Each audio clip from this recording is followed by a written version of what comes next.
कोल्हापूर परिक्षेत्राचे विशेष पोलीस महानिरीक्षक सुनील फुलारी यांचा सत्कार सांगलीच्या मदनी चॅरिटेबल ट्रस्टकडून करण्यात आला। कोल्हापूर परिक्षेत्राचे विशेष पोलीस महानिरीक्षक सुनील फुलारी यांची सांगलीच्या मदनी चॅरिटेबल ट्रस्टच्या पदाधिकारी यांनी भेट घेऊन त्यांचा सत्कार केला। 26 जानेवारी रोजी प्रजासत्ताक दिनादिवशी श्री फुलारी यांना राष्ट्रपती पदक मिळाल्याचे जाहीर झाले।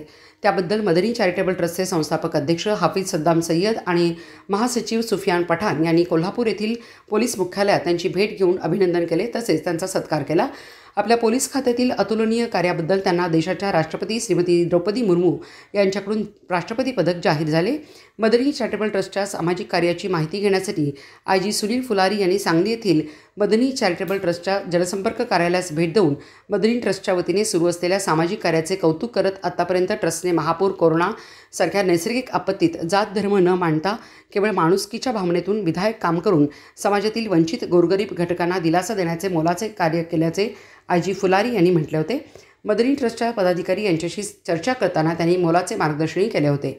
त्यांना राष्ट्रपती पदक जाहीर होताच त्यांचा सत्कार करून शुभेच्छा दिल्या।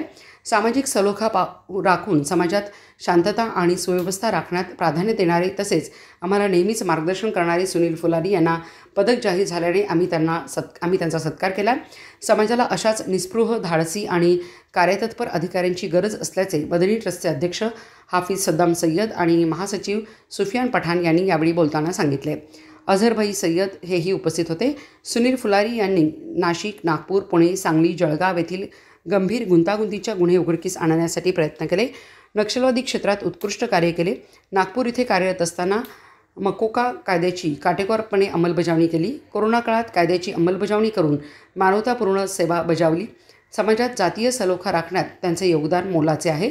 यापुढील काळातही गंभीर गुन्ह्याचे प्रमाण कमी करण्यासाठी प्रयत्नशील राहू असे सुनील फुलारी यांनी म्हटले आहे।